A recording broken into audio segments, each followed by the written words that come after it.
মোটামুটি আলোচনার বিষয়। এই দুই বিষয়কে কেন্দ্র করে নতুন কোন রাজনৈতিক সংকট সৃষ্টি হতে যাচ্ছে কিনা সেই বিষয়ে আমরা আলোচনা করব। এই বিষয়ে আলোচনার জন্য আমাদের সঙ্গে যুক্ত রয়েছেন সিনিয়র সাংবাদিক M A Aziz. M A Aziz, আপনাকে স্বাগত জানাচ্ছি আমাদের অনুষ্ঠানে। আম, আমি আপনাকে যদি কোনো ধন্যবাদ। আমি যদি কোনো ভূমিকা ছাড়াই আপনার কাছে জানতে চাই, বিশেষ করে জুলাই ঘোষণাপত্র, এটা নিয়ে একটু আমরা আলোচনা করি প্রথমে। সেটি সাংবিধানিক স্বীকৃতি চাইছে এনসিপি, জাতীয় নাগরিক পার্টি। বিএনপি বলছে কোনো সাংবিধানিক স্বীকৃতি প্রয়োজন নেই, এটি সংবিধানের চতুর্থ তফসিলে সংযুক্ত হতে পারে।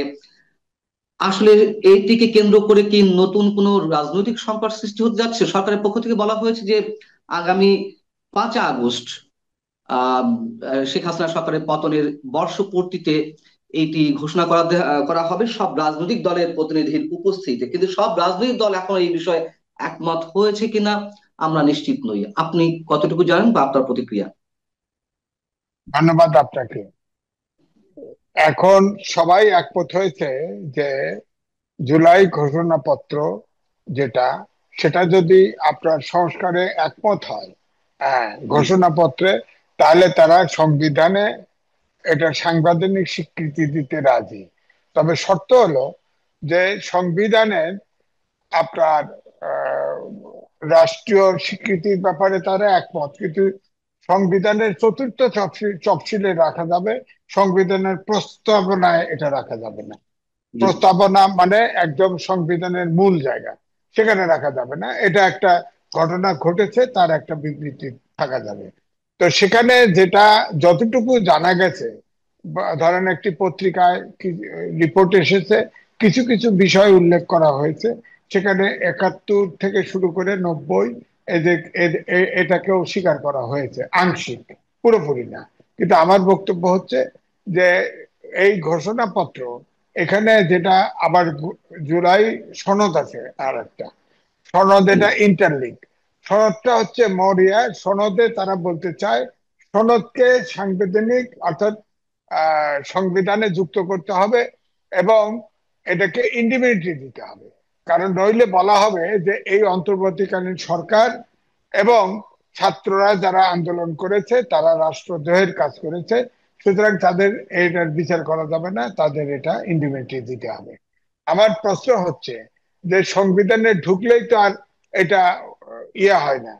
ধরেন আমি বলি, কর্নেল রশিদ ফারুক ফারুক তারা যে জি। গণঅভ্যুত্থানটা, যে বঙ্গবন্ধু সহ পরিবারে যে হত্যা করেছিল, সেটা কিন্তু মোস্তাক খন্দকার মোস্তাক কিন্তু ইন্ডিপেন্ডেন্ট দিয়েছিল। কিন্তু আওয়ামী লীগ যখন ক্ষমতায় আসে, তখন কিন্তু এগুলো সব সংশোধন করে আপনার তাদের বিচার করেছে এবং জুলাই আর স্বাধীনতা যুদ্ধাপরাধীদের বিচারও করেছে।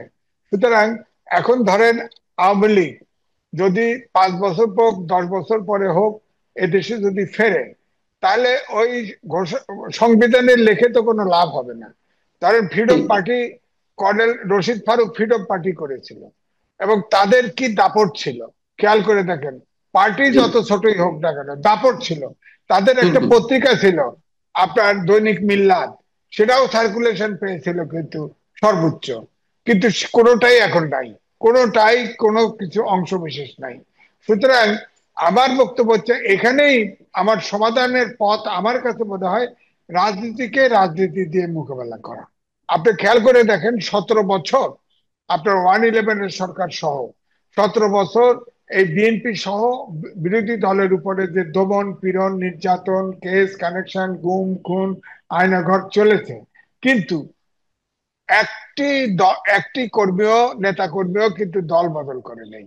ঠিক আওয়ামী লীগের এই যে পালিয়ে গেছে নেতৃত্ব, শেখ হাসিনা সহ, আপনি গ্রামে গঞ্জে খবর নেন, অনেকে হয়তো আত্মরক্ষার চেষ্টা করতেছে, কিন্তু কেউ কিন্তু দল বদল করেনি।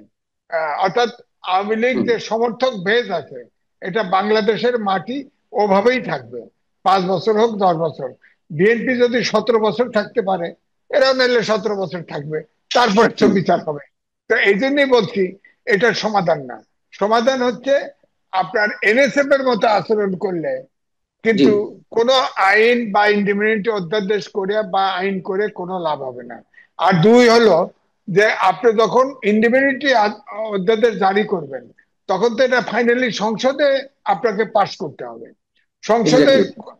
হ্যাঁ, তো সংসদে তো সামনে নির্বাচন হবে, নির্বাচনে যাইতে হবে। তো নির্বাচনে গিয়ে কোন দল ক্ষমতায় আসে তারা এটা যদি সংবিধানে যুক্ত করে, অর্থাৎ পার্লামেন্টের মেজরিটি ভোটে যদি যুক্ত হয়, তাহলে তো আপনি ইন্ডিপেন্ডেন্ট হবে। কিন্তু ইন্ডিপেন্ডেন্টলি দেওয়া এটা কোনো বাঁচার, তারা বলেছে যে এই যদি এই অন্তর্বর্তীকালীন সরকার এবং যে ছাত্ররা, তখন যে বৈষম্য বিরোধী ছাত্ররা ছিল, তাদেরকে রাষ্ট্রদ্রোহ মামলায় তাদের বিচার করা হবে যদি এই সনদ স্বীকৃতি সাংবিধানিক স্বীকৃতি না দেওয়া হয়। তা হুম। আমার বক্তব্য হচ্ছে এই সরকার তো এটা প্রজ্ঞাপন জারি করাও সঠিক হবে না, কারণ এই সরকার আপনার এই সংবিধান অনুযায়ী ওত নিয়েছে এবং এই সংবিধানের 106 অনুচ্ছেদ অনুযায়ী সুপ্রিম কোর্টের মতামত নিয়েছে। অর্থাৎ এই সরকার কিন্তু সাংবিধানিক সরকার। হ্যাঁ, হয়তো যদিও অন্তর্বর্তীকালীন সরকার নামে সংবিধানে কিছু নাই, কিন্তু সংবিধানের যে সংস্কার করতেছে এটাই তো তাদের ম্যান্ডেট নাই, কারণ এটা তো সাংবিধানিক সরকার। যাই হোক, তারপরেও আমি বলবো যে সেনানিবাসে আশ্রয় নেওয়া ছিল 626 জন, পরে জি। তো আপনার লিস্ট বার হয়, লিস্ট বেরোলে দেখা যায় সুপ্রিম কোর্টের প্রধান প্রধান বিচারপতি বিচারপতি সেখানে ছিলেন। এবং এবং অ্যাপিলেট ডিভিশনের বিচারপতির নাম বেরোয়েছে, তারাও সেনানিবাসে ছিল। তবু আমরা সেটা ধরতে গেলাম না, কারণ আমাদের রাষ্ট্রপতি তো বলেছেন যে শেখ হাসিনা পদত্যাগ করেছেন, আমার কাছে সে পালিয়ে গেছেন, এবং তিনি বলেছেন যে 106 অনুচ্ছেদে এই অন্তর্বর্তীকালীন সরকারকে রাষ্ট্র চালানোর বৈধতা দিয়েছে। আমরা এটা বিশ্বাস করি। আবার তিনিও তো মন্তব্য করেছেন তার কাছে কোনো পদত্যাগ পত্র নেই শেখ হাসিনার। সেটা সেটা পরে বলছে, পরে জি। বলছে। আমরা পদত্যাগপত্র নেই, আমরা সেই ভ্যাকুয়াম তৈরি করতে চাই না। আমার জি। কথা হচ্ছে যে জায়গায় আছে যে বঙ্গভবনে এই বর্তমান সংবিধানকে সমুন্নত রাখার জন্য ওত নিয়েছে, তারা পরতে পরতে এই ওত ভঙ্গ করেছে। সংবিধানের সংস্কার করা মানেই হচ্ছে ওত ভঙ্গ হওয়া। তো ওইটা যদি আপনি ধরতে চান, এই সরকার তো ওত ভঙ্গ করে ফেলাইছে, অন্তর্বর্তীকালীন সরকারের তো ওত নাই, ওত ভঙ্গ করে ফেলছে। সংস্কার কমিশন করতেছে না, সংবিধানের জি। সংস্কার করতেছে না, করলে তো তাদের ওত ভঙ্গ হচ্ছে, অর্থাৎ সরকার নাই। তো ওইটা যদি ধরতে চান, ওত ভঙ্গ হলে তো সরকার থাকে না। যাই হোক, তারপরে আমি বলবো যে জুলাই সনদ এবং জুলাই ঘোষণাপত্র, আপনার জুলাই সনদে যেগুলো আছে, ধরেন এই যে ধরেন মোটামুটি ভাবে 5টা জায়গায় একমত এখনো হয় নাই। প্রধান বিচারপতি কি সিস্টেমে হবে, তিনি কি চিফ অ্যাডভাইজার হবেন ওটা তো কিনা। জুলাই সনদ, ওটা তো জুলাই সনদে কথা বলছেন আপনি, যে 5টা বিষয়ে গুরুত্বপূর্ণ 5টা বিষয়ে ঐকমত্য প্রতিষ্ঠা হয়নি। আমি একটু জুলাই ঘোষণাপত্র আগে শেষ করিনি, আমি জুলাই সনদের দিকে আসছি। তাহলে জুলাই হ্যাঁ, ঘোষণাপত্র সরকারের পক্ষ থেকে বলা হচ্ছে যে আহ জনসম্মুখে মানিক মিয়া এভিনিউতে অনুষ্ঠান করে সব রাজনৈতিক দলের প্রতিনিধির উপস্থিতিতে জুলাই ঘোষণাপত্র ঘোষণা করা হবে। বিএনপি এরই মধ্যে আপত্তি দিয়ে রেখেছে, এরা মানছে না। আহ জাতীয় নাগরিক পার্টি কিংবা জামাতে ইসলামী এখনো পর্যন্ত চুপ রয়েছে। তাহলে এইটিকে কেন্দ্র করে কি নতুন কোনো রাজনৈতিক সংকট সৃষ্টি হতে যাচ্ছে? আপনার কোনো ধরনের আশঙ্কা রয়েছে, নাকি মনে হয় যে না, সব ঠিক হয়ে যাবে, যেহেতু সরকার না, এখনো বলেনি যে কারা জানে, কারা এর সাথে জড়িত বা কারা উপস্থিত থাকবে? না, এনসিপি তো খুব স্ট্রিক্ট। তারা জুলাই ঘোষণাপত্র এবং ইন্ডিপেন্ডেন্টি না দিলে তারা এই সনদে স্বাক্ষর করবে না, তারা হুম। নিজেরা ঘোষণা করবে। তো ঘোষণা করলে তো এনসিপির হবে ঘোষণা, এটা তো সার্বজনীন হবে না। এবং তারা এটাকে সাংবিধানিক বৈধতা দিতে বলেছে সংবিধানে, এবং তারা এটা যদি সংবিধানে যুক্ত করতে না পারে, তাহলে তারা রাষ্ট্রদ্রোহী হিসেবে বিচার হতে পারে। এটা হলো তাদের আশঙ্কা, তাদের নিরাপত্তার জন্য এটা করতে চাচ্ছে। জি। সেখানে তো সবাই একমত হবে তা না। আপনি বলেন তো দেখি, কোথায় ঘোষণাপত্রে ইন্ডিপেন্ডেন্ট দেওয়া হয়েছে? একমাত্র ফ্রিডম পার্টির লোকদেরকে দেওয়া ছাড়া। 52 সালে ইন্ডিপেন্ডেন্ট হয়েছে, 71 সালে ইন্ডিপেন্ডেন্ট হয়েছে, আপনার 90-এ ইন্ডিপেন্ডেন্ট হয়েছে, যত আছে সব কোথাও তো ইন্ডিপেন্ডেন্ট দেওয়া হয়নি। একমাত্র জি। এই 15ই আগস্টের হত্যাকাণ্ডের জন্য যারা ঘটিয়েছিল তারা স্বীকার করেছে, এবং তাদের জন্য ইন্ডিপেন্ডেন্ট দেওয়া হয়েছিল। সেটা আওয়ামী লীগ সরকার এসে এটা চেঞ্জ করে কার্যকরী করে দিচ্ছে, ফাঁসি টাসি যা দেওয়া দিয়ে দিচ্ছে। তো জি। আমার বক্তব্য হচ্ছে যে এটা গণঅভ্যুত্থান হয়েছে। গণঅভ্যুত্থানে তো তারা সামনের কাতারে যারা নামও আসছে, যে অমক অমককে, এটা আমি পত্রিকায় দেখলাম যে তারা খুব হুম। আতঙ্কিত। আতঙ্কিত হলে আপনারা তো অনেকেই তো ফৌজদারি আদালতেও জড়িত, ধরেন ইন্ডিপেন্ডেন্ট হলো না, দেওয়া হলো, ইনডিউটির কারণে বিচার হলো না। আপনি কি ফৌজদারি অপরাধের ঊর্ধ্বে নাকি দেশে? আপনাদের নামে তো নানান কেলেঙ্কারি বেরোচ্ছে, নানান সমস্যা বেরোচ্ছে, এগুলোর বিচার হবে না? অন্য সরকার ক্ষমতা আসলে তো তারা বিচার করতে হবে, অভিযোগ আসলে বিচার করবে না? আপনার যদি কেউ শত কোটি টাকার মালিক হয়, হাজার কোটি টাকার মালিক হয়ে থাকেন, তারপরে ধরেন এই যে সেক্সুয়াল স্ক্যান্ডেল থেকে শুরু করে অনেক কিছুই তো হচ্ছে। এই যে গুলশানে 4 জনকে রিমান্ডে নিলেন, ধরা পড়লো, এগুলোর বিচার হবে না? এটা তো ফৌজদারি ক্রাইম। ফৌজদারি ক্রাইমই তো। আপনার বক্তব্য, আমার বক্তব্য হচ্ছে, আপনারা কোনো, এই ছাত্রদের উপরে মানুষের প্রত্যাশা অপরিসীম ছিল। 54 বছর দেশটাতে যে স্বাধীনতা যুদ্ধেও আমরা যেটা প্রত্যাশা করেছি, মানবিক বাংলাদেশ, গণতন্ত্র, আইনের শাসন, সুশাসন, ঠিক ফ্যাসিবাদী বিলোপ লাস্টের যে এক দফা, সেটাও কিন্তু এই ধরনেরই আকাঙ্ক্ষা। তো ওনারা ইতিমধ্যেই আপনি দেখেন 52 সাল থেকে শুরু করে 24 সাল পর্যন্ত সব আন্দোলনের ছাত্ররা নেতৃত্ব দিয়েছে। হ্যাঁ, এবং এবং এই ছাত্ররা কিন্তু, নেতারা কোনোদিন এত বিতর্কিতও হয় নাই, সরকারের অংশীদারও হয়নি। পরে তারা অনেকেই ছাত্ররা জাতীয় সবচেয়ে বড় রাজনীতিতে। এক্সাম্পল হচ্ছে 90-এর গণ অভ্যুত্থান, সেটিও তো একটি অভ্যুত্থান, এটিও 24-এরটাও অভ্যুত্থান, 90-এরটাও অভ্যুত্থান, সেটির তো কোনো হ্যাঁ, রাষ্ট্রীয় স্বীকৃতি প্রয়োজন পড়েনি। এখানে তারা বলতে চাইছে যে, যেহেতু শেখ হাসিনাকে যে ভয় পাচ্ছে, যে তাকে খেদিয়ে তারা তাড়িয়ে দিয়েছে, তারা সে পালায় গেছে, সুতরাং সে যদি ফিট ফেরে তাহলে তো কঠিন ভাবে বিচার করবে। এই ডরে তারা এটাকে ইন্ডিপেন্ডেন্ট চায় এবং তারা সংবিধানে যুক্ত করতে চায়। আমি এইটাই তো বলছি, 90-এর গণ আন্দোলনে 3 জোটের রূপরেখা ছিল, বাস্তবায়ন হয়েছে? হয় নাই তো। কিভাবে দেশ চলবে, কিভাবে রাজনৈতিক নেতারা ব্যবহার করবে, সবই তো ছিল। জামাতকে নেওয়া যাবে না, জাতীয় পার্টিকে নেওয়া যাবে না। এখন তো জাতীয় পার্টি আওয়ামী লীগের সাথেই ছিল, জামাতে ইসলাম তো বিএনপির সাথেই ছিল। হ্যাঁ, তো সুতরাং এগুলো তো কেউ পরে ইয়ে হচ্ছে, সে আগে করে নেই, আমি পরে করবো কেন, এবারেও যে সংস্কার হচ্ছে, ফাইনালি তো এগুলো সংবিধানে যুক্ত হবে এবং সংসদ এটাকে অনুমোদন করবে। এখন ধরেন সংসদ আপনার সংবিধানে যুক্ত করলো, পাশ করলো, আগামী 5 বছর যে সংসদ পরে 5 বছর সংশোধন করবে না, এমন কি কথা আছে? এটাই। রাজনীতির দেশ, পৃথিবী চলমান, সংস্কারও চলমান। সুতরাং যখন যেটা প্রয়োজন সেটা তো করবে। সব কথা, শেষ কথা হচ্ছে, সংস্কার যেগুলো হচ্ছে এগুলো আপনার দেখেন, এই ঐক্যমত্য কমিশন যে তারা যে ফাইনালি যেগুলো এজেন্ডাভুক্ত করে, সেখানে অনেক কিছু ছিল না। জুলাই সনদ বা জুলাই ঘোষণাপত্র হবে এটা বলা ছিল, যেমন পিআর সিস্টেম ছিল না। হুম। এটা অদ্ভুত আকারে কয়েকটা দল ঐক্যমত কমিশনের বৈঠক থেকে গিয়ে মাঠে গিয়ে আনুপাতিক নির্বাচনে না না দিলে আমরা নির্বাচনে যাব না, আলটিমেটাম দিয়ে দিল। তাহলে কি এরা ঐক্য চায়? এরা হচ্ছে সামনে নির্বাচন হবে, নির্বাচনে তাদের অবস্থান কতটুকু সংহত করা যায়। তাহলে আপনি বলেন, এই পিআর সিস্টেম যদি যতক্ষণ পর্যন্ত জাতীয় ইস্যুতে এবং গণতান্ত্রিক চর্চায় যদি রাজনীতিবিদরা অনুগত না হয়, তাহলে তো পিআর সিস্টেম হলে তো সরকার পতন ঘটবে, সরকার স্থিরতা থাকবে না, দেশটা তো বিপদগামী হবে। এটা নিয়ে তো জটিলতা রয়েছে, আরো বেশ কয়েকটি বিষয়ে এখনো মতানৈক্যতা রয়ে গেছে। আপনি যে 5টি বিষয়ের কথা উল্লেখ করছেন, কিন্তু মূল যে সংকট এখানে এসে দাঁড়িয়েছে সেই সাংবিধানিক প্রশ্নে, মানে এটি আইনগত ভিত্তি চাচ্ছে।